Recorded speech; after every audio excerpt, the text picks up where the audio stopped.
What is going on, football fans? Tyler Terrence along with Devin Kerr. Hope you had a fantastic weekend. I know both of us did. Remember, this is the SCCL show every single Monday and Friday, 5 o'clock Eastern time, available on podcast, Spotify, and Anchor, soon to be coming to iTunes. We're down to 8 teams. We'll take a look at those 8 teams and what they've been up to over the weekend domestically. But who knew? First week of March, wedding season. You were officiating wedding. I was at a wedding. It's wedding season. A lot season. of fun. It is wedding season. It is a wedding season. It's also still SCCL fever.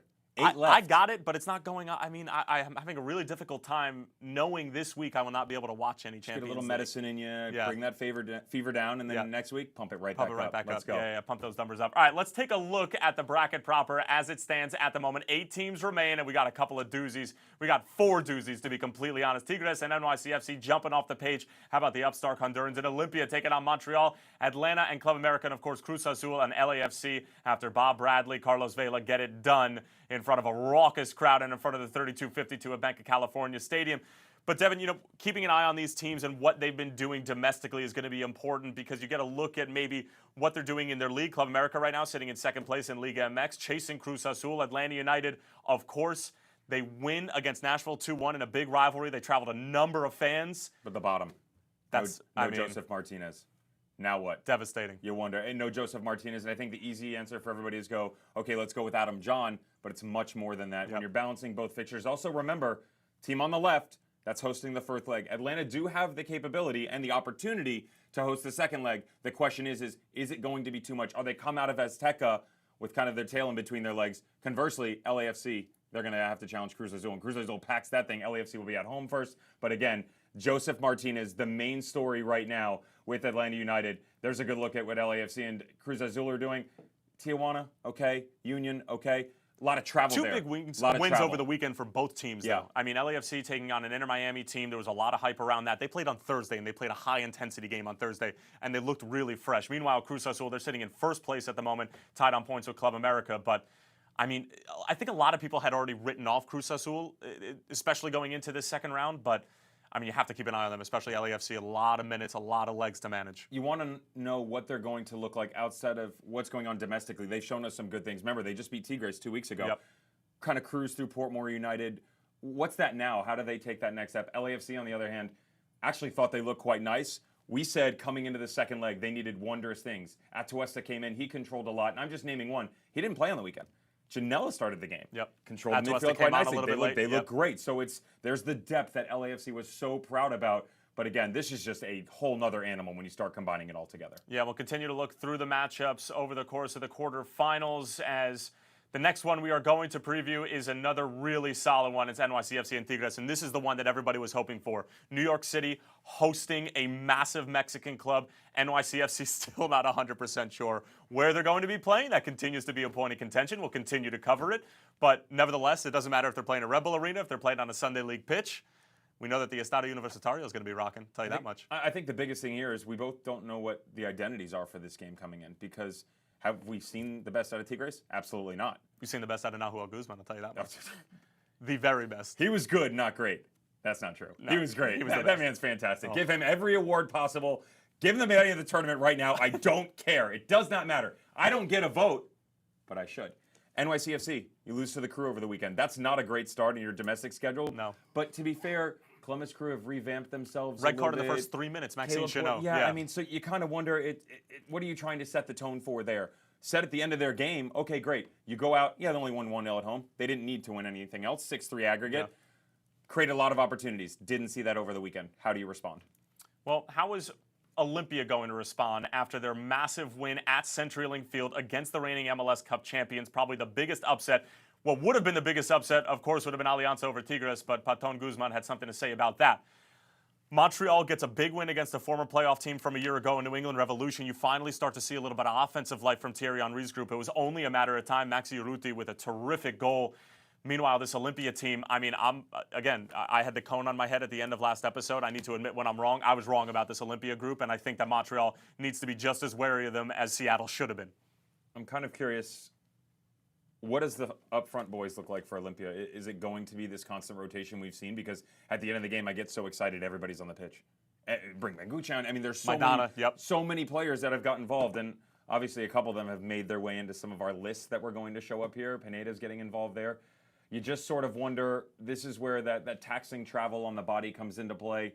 I'm still not exactly sure, to be honest, what Montreal Impact is. We've seen so many different teams. We saw them in the first leg. They come out. They look so great against Saprissa for 45 minutes. Second half, not so much. Last leg, much more defensive-minded. Tyler just mentioned to you over the weekend, there's a bit of an offensive explosion. We're hoping that all of this gels together and becomes one great unified team. We told you we had a special guest. It's certainly not Devin, but it is this man sitting to my left. It is Matthias Pedamonte, the head of club competitions. Thank you so much for joining us. Thank you. Thank you for having me. Thank you, sir. All right, well, we got a couple questions loaded for you. We'll have some fun towards the end of the segment, but let's just start out with an easy one. Head of club competitions. What does that mean? What is your role within CONCACAF? Okay, well, first let me explain you what I do on a daily basis. Pretty much under the leadership of our president, Victor Montagliani, our general secretary, Felipe Moggio, and as well, the director of competitions, Carlos Fernandez. I'm in charge of all the club competitions in CONCACAF, overseeing the 41 member associations when it comes to all our club competitions. The most popular one is Champions League, right? The one that you're talking about. Heard of it. Yeah, you heard of it, it's right? been okay. It's been decent so far. I've been pretty much the architect behind that competition, making sure that we're enhancing that platform in CONCACAF, and eventually not only developing, but as well managing and organizing the competition. So pretty much on a daily basis, we are working not just for Champions League, but for the other 3 competitions that we have with senior teams as well. The Concacaf League, the Caribbean Club Championship, and as well the Caribbean Club Shield. And we also have a U13 Champions League that takes place on a yearly basis. So we pretty much manage everything from CONCACAF. We appoint our referees, we appoint our venue coordinators, match commissioners. We create an elite of group. We create pretty much the best of the best to deliver these games because they're so intense. We know that when it comes to these matches, there's so much on the line that we want to make sure that we have the best possible staff to deliver these games. So as well, we manage the schedule with our key stakeholders, with our broadcast partners, leagues as well. So there's a lot of synergies that take place before even going to kick off the competition. So once the teams are qualifying to our competition, we start already the process, in liaising already with the clubs, doing inspections, site visits to see what is the club all about. We get to be familiar with the venues where we're going to be delivering our games. And from there, we pretty much, we have staff from CONCACAF assigned to each club where on a daily basis, they build a relationship with the club and they help us to pretty much deliver these games to the standards that we are acquiring for this competition. So even before the competition starts, precisely at the draw, we get to establish already all these conversations, and then once we know the matchups, which everybody's very excited to see, we get the hands-on and start working with each club and pretty much getting everything sorted for the competition. So simultaneously, we manage the entire organization when it comes to the disciplinary aspect of it, the commercial aspect, broadcast, and so forth. But being the competition, the DNA of the Champions League, we tend to be in sync with all the departments within CONCACAF. So for all these 16 matches that you saw these past 2 weeks, we have every single person in CONCACAF dedicated and behind these games in order to deliver this competition. So it's been a lot of fun. I've been in CONCACAF since 2010. No, I didn't start with the national. I started with the national competitions, and then eventually I decided to, did some capacitation on more about football. So I did a master's with FIFA. And then when I came back, it was pretty much obvious for me that we needed to enhance our club competitions platform. And back in 2015, we created the club competitions division, where we have an entire department that is focused just on clubs, not only on the competition side of it, but as well in developing them. So it's been a lot of work. In 2018, we start seeing, the new format of the Champions League, which I think the fans are now responding to it. They're enjoying it. Absolutely. And now we are in the hype of it, right? And we want to see what's next. So it's always an evolution. It's always on how make it better and keep on raising the bar for our competitions, which luckily enough, I think we get to see some responses. I think this past 2 weeks, we broke record of attendance. We have 273,000 fans coming to the 16 games, which is 60,000 more than what we originally have in the previous edition in 2019. So we're seeing that, and it's great to have it. So you talk about what's next. Obviously, we don't necessarily know what's going on in the future. That's why we leave you in charge. But how about the past? Tyler and I were talking about kind of how great this tournament has been so far and all the great memories for us, it's the best opening round that we've ever seen. For you, is that what you see? And if not, Yes. what kind of jumps to mind? We couldn't ask for a better start for this Just edition. a different host. Yeah. 2 different hosts, maybe, yeah. And now we have you more. Yeah. You're doing the show. This is great.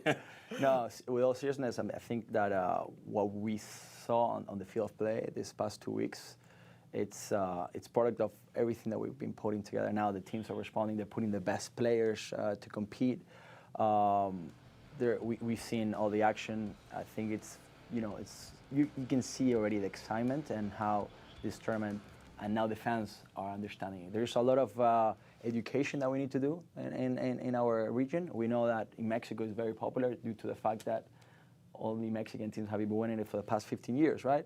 In the MLS, now once they get it, they actually are very good in educating their fans. LAFC is an excellent example on how they've been communicating the Champions League to their fans, and so forth. So we are in that process of enhancing and just growing in every single level this competition. But I think not only fans were witnessing these games, but as well, if you can even see the amount of goals. I think we surpassed the record from the previous edition. We had 49 in 2019. Now we're 51, and only I think 2 or 3 games were with a difference of 3 goals. So it's been very competitive in this round. There was of 16. only 1 goal that mattered in the round of 16. Though. Exactly. Guzman. Yeah. That one was, I mean, Imagine impressive. if he had both and credited them over instead of 49 to 51. So yeah, now we're looking into the quarterfinals to keep on making it sure that we're delivering up to the standards. And I think the competition itself is looking promising, since we have representatives from Mexico, from the U.S., from Canada, and as well from Central America. Yeah. And this is something that I haven't heard quite often, but the result of the Concacaf League indirectly impact now the Champions League. We talked about that a little bit, yeah. Because you can see the Central Americans coming to the competition better prepared, because they already play 8 to 10 international And matches. a team that didn't even make the final. Yep. Yeah, How and about that? yeah, exactly. And look at Olympia. It's no coincidence that Olympia beat the MLS Cup champion, right? So we get to see that the Central Americans are better prepared. I mean, it was not easy for Tigres. Yep. It was not easy, no, but luckily they have the greatest player in the history of Concacaf Champions League. I'm just going to go ahead and deem him that. That might be your job, but I'm just going to go ahead and say it anyway. You can see what happened between Comunicaciones and America. It was a good game as well. Unbelievable. Rob. Let's get into the rules a little bit here. And Devin and I, when we were coming up with these questions, I said, let me take this one, because this one, I'm not going to say it bothers me, but I feel very passionate about it. Okay, and it's a rule that's in World Cups and everything, but yellow card accumulation. Yes. Only 2. Yes. Up until the semifinal. Once the semifinal's done, it resets. Correct. 2 yellow cards and you miss the next leg. For me, it seems like it's a bit harsh, because a yellow card in the first round, the first leg of the round of 16, and a yellow card in the second leg or in the first leg of the semifinal. Those 2 are one. I mean, they force you to miss the second leg of the semifinal. What's the thought process going on behind that? That's a good question. The thought process behind it is we want to make sure that, in a way, we are securing and safeguarding the fair play on the field of play. And when you look at the group stage that we had with the previous format, the amount of games were 6 games, right? So after 6 games, all the yellow cards were pretty much erased, and then you restart at the knockout stage. There's another factor that needs to be contemplated when you're thinking of this, is the fair play criteria procedure, which is pretty much one of the criteria that will determine who's going to be hosting the second leg in this competition. If you tie, if you tie in most points and so forth. But the thought process as well, we actually adjusted after the 2019 edition, because it was throughout the entire competition. Then we adjusted and we put it after the semifinals, because eventually the second leg of the final, we want to ensure that we have the best players on the field of play, defending their colors. Okay. Yep. Noel Guzman. And just saying, there's a theme here. Let's stay on the rules and things like that, because I think it's, I don't want to say difficult, but most people will look at the bracket and go, okay, Montreal beats Saprissa. They move on. Olympia's going to play Montreal Impact after Olympia beat Seattle Sounders. But from there, it takes a little bit of a turn. So it gets into wins and losses and points, and the way that the seedings go on going forward, takes a little bit of a turn. There's a lot that goes into it. Can you kind of maybe simplify it for our viewers and give them an idea of how this plays out going forward? Absolutely. So that pretty much goes with the line that every single game matters in the Champions League, because for every win, you get 3 points. For a tie, you get 1 point. Eventually, for no winnings, you get no points awarded. And those 4 games that you're playing before the semifinals are going to be detrimental for you to know whether or not you're hosting the second leg at home. So we look into that positioning. We look into those 4 first games that are completely detrimental for them to then determine who's going to be hosting the second leg of the semifinals. And the same criteria applies for the final. So then we look into the 6 games that have been played, run of 16, quarterfinals and semis, and then we'll decide who's hosting the big final at home. Speaking of finals. Yeah. Away goals. Correct. Finals. After the 2018 competition, you guys decided that away goals are going to count and it will be the tiebreaker on the aggregate if it's tied after that, up until the final. What was the thought process on that? We receive a lot of feedback from our clubs, participating clubs, stakeholders as well, and we did some research around football per se. And we've been listening to our clubs. We actually get a lot of feedback from them in order to improve our competition on a yearly basis. And one of the items that was always very common is the fact that in order to crown a champion, you don't want a tie in both legs. And it happens with Cruz Azul when they play against Toluca. That it was, I think, a 1-1 overall score, and Cruz Azul ended up winning at the Nemesio Diez with a goal from Pavone. And, you know, we're not crowning a champion per se by showing you a difference in the 90 minutes or 180 minutes.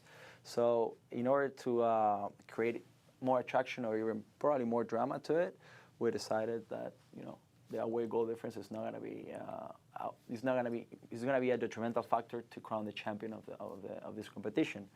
Now, that being said, not only is that, but away we don't go straight into penalties in case there's a tie. We go to extra times in order to enhance that aspect of Make the our competition. jobs talk a little bit more on camera. Yeah. Make us earn our money. Fair enough. Exactly. Speaking of drama, I hate to do this to you, but I personally want to have a little fun. I know my buddy over here, Tyler Terrence, his mind can wander a little bit, and we were wondering maybe if we could shoot you through some fast questions. Fun ones. We're going to call it a lightning round, but he's going to walk you through. You just stare into those awkwardly colored baby blues over there. He'll ask you 5 or 6 questions, have a little fun before we get you out of here. That okay? Let's do it. All Right off the top of your head. Can't think about it, all right? All right, let's go. Okay, here we go. Favorite candy bar? Sneakers. Good. Favorite to win the tournament this year? I can't say, man. Tough one. Come on. That's the only That's a good one. Okay. That's, Who has been the best player in your mind in the tournament this I year? think Carlos Vela. He's been showing. There's one answer here. Nahuel Guzman. I know what it is mine too. Okay. Well, I take both. You take both? I Okay, take one both. field player, one goalkeeper. Yeah. Okay, pancakes or waffles? Waffles. Good man. Oh, yeah. Good man. That's right. Favorite Scotiabank Concacaf Champions League moment since the installation of the modern format? So basically since you've been around. Wow. I got to tell you the final that we had last year, 2018 final. The pre-game show, the live show that we put for the fans and how that was displayed. And we had 3 weeks of pure passionate fans talking about Champions League in Monterrey, which was unique. I think that happened, it was the 3rd time that happened in the club football history. One being Atletico Madrid and Real Madrid at the UEFA Champions League in 2014. Maybe Dortmund and Bayern? Yeah. Yep. Libertadores, that's true. Yeah. But they're not from the same city. I'm talking True. about clubs from the same city. Same city, So yes. Atletico, Real Madrid, Boca River in Yep. the Libertadores in 2018. Okay. Rayados, Tigres. Amazing. I mean, was we couldn't unbelievable. ask Yeah. for a better final, and it was amazing. Notice he didn't say this moment. Next question. No, he did not. VAR After or no we're done. VAR? We're going to go with the VAR. Yeah? Ooh. Hot takes here. You hear that? This guy right here. He's got all the answers. It's and the movement, right? yeah, So it's the movement. And the most important question of all, Devin or Tyler? I'll take you both, guys. Oh, look at this. I'll take you both. This guy right Great here. host. He's running for president as well. Ladies and gentlemen, Matthias Tedamati, head of club competitions. Thank you so much for taking the time you. I and appreciate joining it. the show. Appreciate it, sir. When we Thank you come so back, much. we will take a look at the best goals and saves from the round of 16. You've heard us talk about him before. There is only one answer. He might make an appearance throughout the rest of the show. We might just roll that goal for the rest of the show. Stick around to find out.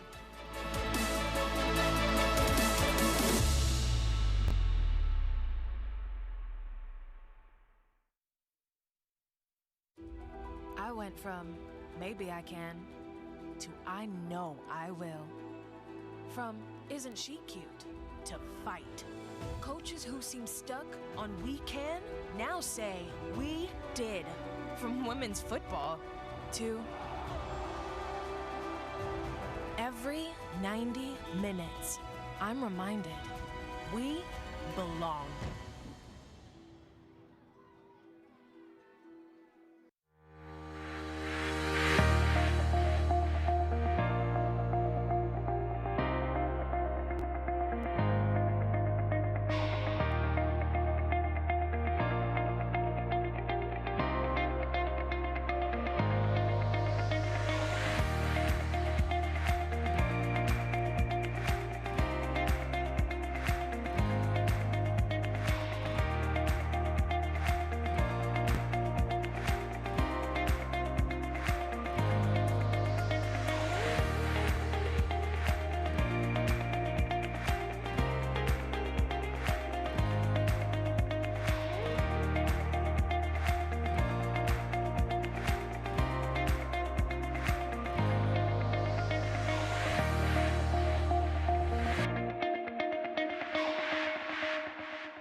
The perfect ball wide. Back to Pineda! Vinci Martinez trying to find Joseph Martinez. Around Rougier! Vargas sends it in. Hit it on and it's in!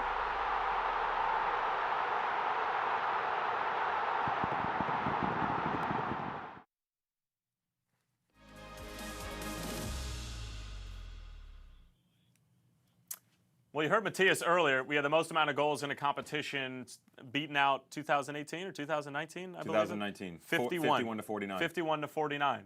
We're going to narrow them down. We'll give you our top 5. We're not going to go head-to-head here, but, we're going to have our normal banter. So, Mr. Kerr, why don't you indulge us and start with goal number 5. If you're going to stay, it's the 5th ranked goal of the top 5. It's not the best. 5 is for 4. You already know what number 1 is, Yeah. but... That's you do the math. Notice. Math? He's in charge. No, He's in charge. Not after the wedding this weekend. I'm not doing any math. All right. So let's take a look at some of the top 5 goals. I think we start with our main guy. I think we start with João Paulo and what we thought could be for this entirety of the match. Now, unfortunately, it didn't happen that way. He started to fade a little bit, but watch the build-up on this.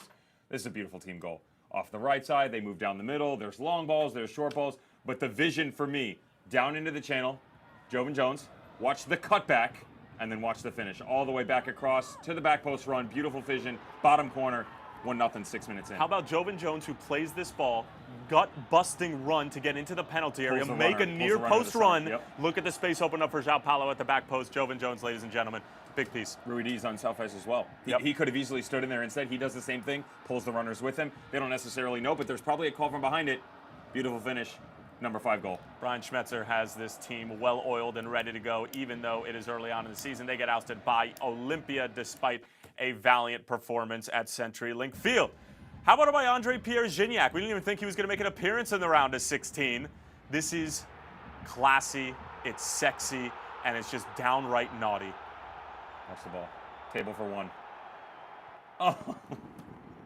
I can't. If you've never been in this situation, most people haven't, the touch at that speed with the pressure coming your direction, it is next level things, and that's why they brought him there. Andre-Pierre Gignac with a massive goal. He would have a brace. Let's talk about the Pinedas. Let's start with one Pineda from Cruz Azul. This is actually eerily reminiscent of Andre-Pierre Gignac's goal in the second leg of the final from last year against Monterrey. Stop it. Just stop it. Your argument would be, is the pace good enough? That's why it slides into the third. Is the pace good enough? Is the direction good enough? Contact in general is nice. Bringing it across the body is the most difficult thing to do. Can I ask where the center back is where Harriet is going? He's having a cup of tea. The cross comes in, and he takes 5 steps off of him. Takes nothing away from the finish. Step in. Who are they playing? Portmore United. Move on. Next goal. Oh, wow. Next Given goal. the fact that Portmore almost stole the first leg, shots fired from Mr. Kerr. Speaking of shots fired, Carlos Pineda. 86th minute, down a goal on the road, no problem. Watch the connectivity issues that do not exist on this Wi-Fi service. Oh, by the way, if it not for one single person, this would be the goal of the tournament. The problem with that one single person, not named Pineda, is that he did dramatic things. Is it the best goal? Give it to no. me. Is it the most important? Yes. Our number one, Patón Guzman. I'm sorry, you can't ask for anything else. They're up, they're up, they're up. They finally get a second goal. Okay, we're knotted. This is Alianza. Alianza's going through. Take a seat! Patón to the rescue! Guzman moves on. So does Tigres too. Now, I just want to let all you know at home that Devin and I finished up the Montreal Saprissa game. As soon as we saw the first highlight of this, Devin's reaction was more or less spot on to what you just heard. This is stuff that goalkeepers dream of. Lay awake at night and say, boy, wouldn't it be amazing if I could get up there and score a game-winning goal in the dying moments, albeit it's to rescue yourself. Goalkeepers don't have those kind of dreams. Yes, they do. They have those kinds of dreams. And then we tell them to go to the parking lot. Yes, exactly. And it's like, well, if you're in that position to begin with, that means something went horribly wrong through the game. And I'll tell you what, Tuca Ferretti might cut his entire team if Guzman doesn't pull that out. He is owed a steak for the rest of his career every single night that he is on planet Earth by his teammates. Can you imagine what a clean being finish, on that too. Call? There are certain moments in sports where emotion just overtakes it. That's kind of one of them, where you're just sitting there, whether you're on the game calling it, whether you're watching it at home as a fan, it's just that performance supersedes everything. Everything can go wrong for 90 minutes. That didn't happen in this game, by you. Everything could go wrong for 90 minutes. Everything could go right. No matter what, you literally are at the dying deaths of a match, and your goalkeeper sticks it in the back of the net. To avoid a woeful elimination, or what would have been. Would that have been a bigger upset than Olympia over Seattle? Patón!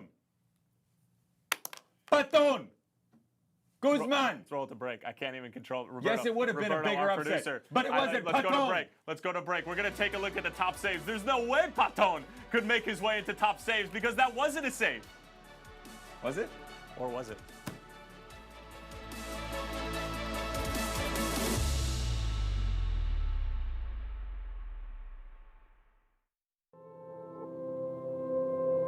Football.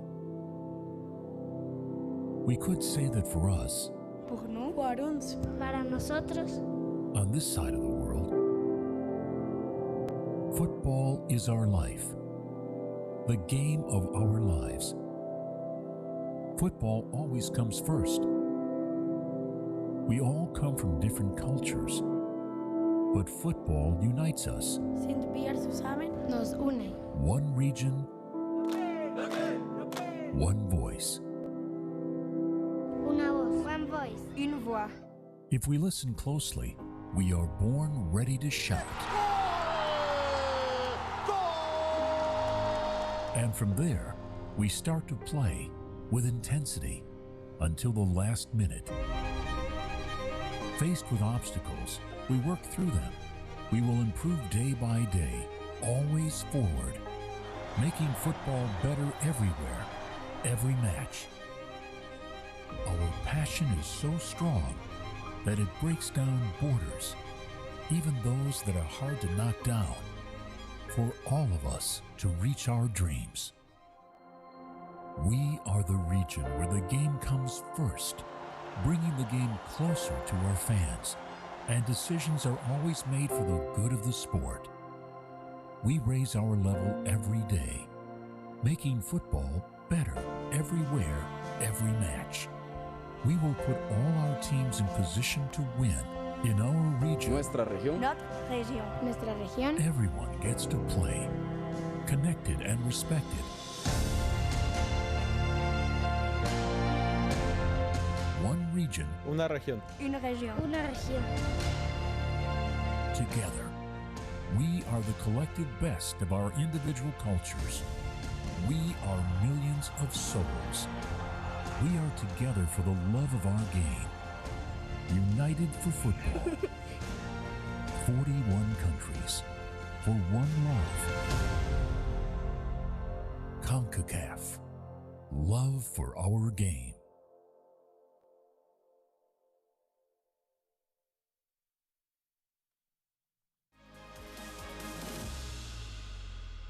All right, so I don't know if a lot of you know this. The last thing a sportscaster should ever do is get political. But Devin and I are going to give our vote for who we think should be president of everything in 2020. The answer is simple. It's clear. This man deserves the world. Patón 2020. Let's take a look at the best saves from the round of 16, and there were a number of them. Mr. Kerr, Mr. Cota, LAFC. Yeah, I felt bad for him here, to be honest. He would have been higher. He had multiple. Would he have? You got beat. You got. No, I mean he had right, three. Adam. This isn't right, Adam. He had three. Where is it? If Three. it's not right, Adam, where is it? Back. He has to come back across his body. Look at his feet. He still has to set himself, come back across. The problem is, you got beat 3-0. That's why it's number 5. Still a really good save from Rodolfo Cota. Let's move on to your boy. Number 4. My boy. Yeah, this is your boy. Why you love is the this save. my boy? Clement Diop, tell me why. Tell me why. This is a great save. He's not my boy. My boy is Patón. He's not my boy. It's a very He's just a save. good keeper. It's a great save in a huge moment, and that is late in the game. It's to keep a clean sheet and to send your side through. It's a terrific save. It's not my boy. Well, especially basically for 20, 25 minutes, Saprissa couldn't put anything on frame. So the fact that he had to step in and step up with 2 minutes to go, golf clap. Golf clap. Just a little golf clap. Nothing more than that. Nothing more than that. Let's move on to the next one. How about a wily veteran, 35-year-old, who gets a contract extension for 3 years at 35 years old? He's going to get 38 by the time that thing runs out. You know why you get a contract extension? When you do things like this. Watch Omar Elvir, who maybe rightfully or rightfully not so got Team of the Week. I mean, that's hit sweetly, it's hit cleanly, and Brad Guzan has to readjust, get a paw out, and make sure that he, A, makes the save, and B, doesn't spill it in front, because there are some players waiting. Agree or disagree? 9 times out of 10, except for the 2 that are coming after, 9 times out of 10, this is your save. Yes. This is your save of the week. I said initially it should. The problem is, it's not 9 times out of 10, but let's go to number 2. And oh, by the way, Olympia Seattle, we've seen some goals, we've seen some saves, but let's just say this. Mr. Fry, how are you doing? Good save in the bottom corner. That right there is better because he has to come back. It's behind him. Reach back. It's everything. Lean with it, rock with it. Yeah, and watch his knees, though. Watch when this comes all the way back across. Proper positioning, comes back across the goal. Watch his knees, watch his arm. Everything behind him. That's a Full good header. extension. Phenomenal header. That's not good. It's textbook. Down, away from the goalkeeper with pace. You can ask for nothing else. But again, Mr. Fry, VP 2020.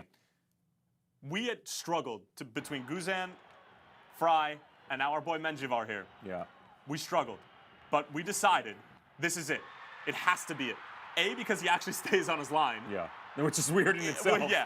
Didn't realize it's this hit was... extremely hard. It's going to nestle inside the post. And it's in penalties, on the road, in the home of the reigning MLS Cup champions. What more could you ask for? And off the end of the fingertips, you forgot. Fingertip off the end of these save. little fingertip save. By the way, those gloves are loaded. It's not fair. Some goalkeepers, they got the little. Is there a little extension on They there? still Yeah. got them. They still got them. Really? Roush, Royce, I don't remember. Houston Astros, a Concacaf Champions League. Wait huh? a second. Wait, Berto. This Berto, is wrong. we missed this one. We missed one. We said top saves of the Saves. round is 16. Run it back. Run it back. Run it back. You know what you were going to see. Run it You know what you back. were going to see. What, you think we're going to go out this show and only show it 3 or 4 times? I want it 7 times. This is a save. He saved them from elimination. Patón, President 2020. VP, Mr. Fry. That's all we got. Look at this. That's all we got. Look at the ball. Oh, my. It is the top save. It is the It top is the save top of the round save. of 16. Then we have to go back and redo the whole order. You know what? Just forget about everybody He else. gets his Number own- he one. gets his Just give him his own own segment. category. Patón! Let's move on to Golden something ball, else. golden glove. Let's show that skills, though. Skills. We had some filthy Some plays. kids got lit up. I don't know how some of these guys are going to continue to play after this. I mean, like, when I got megged like this, watch Monterosa here. Sorry. That's the on a drag, string. on That's the drag. something you do to your 6-year-old nephew in the backyard where you're holding onto the ball. What? Bob's your uncle. That's it right Oh there. my How goodness. And other direction. And all the boys at home on the training ground, in a game, it doesn't matter. Apologies necessary. Let's apologize again. We've seen this. Our boy, Luis Fernando. On his debut. Marcelo Santos, did you forget some? Oh, don't do that. Sack lunch. He's so good. Watch the stare, too. Come back across. The Allen Iverson of By the way, Scotiabank this is Concacaf his Champions League. professional debut at top flight football. 10 minutes to go. He's got that kind of swag. And the stare. Good for you. NYCFC. Check out Alex. Ooh. Ring around the. Oops. Yeah. Yeah. Ring around the Red Bull Arena. Sorry about that. San Carlos. This was just insult to injury, right? Something like that. He's so Somebody got good. injured. Their midfield got better. Their midfield got much better. Maybe not necessarily the best one, but that's pretty good. Wait. Skills. Bert. Eric! You put Eric in charge of replay again? Eric He is Falero. a bad If you want man. his name is Eric Bad Falero, man. and he didn't roll it when he's supposed to roll it. Talk to the producer. Roll it. Roberto, run it back. Bring it. One more time, baby. Patone, One more 2020. time. Give it You're to never him. going to see this again ever in this Saves, tournament. Ever. Skills, goals, apologies, and goodbyes from the round of 16. Moving on to the quarterfinals. Drink it in, soak it in. It is wedding season. Nahuel Guzman is married to the game. He is married to winning. Devin is your aficionado. My goodness gracious, Patón. Sing it to me sweetly. Sing it to me smoothly. Do what you want. This is your world. We are simply just living in it. Oh, mama. If you want to watch goals like that, and you won't see any more like that sport, I'm just going to go ahead and tell you. You can watch all the Concacaf Champions League games on the Fox Sports family of networks. Can I help you? I'm trying to finish up the show here. Thank you very much. This is available on podcast, Spotify, and Anchor. Patón 2020. Every single Monday and Friday, 5 o'clock Eastern Time. Scotiabank Concacaf Champions League show. Why wouldn't you tune in? We're going to continue to roll Patón. Folks, have a great week. We'll talk to you on Friday. Patón.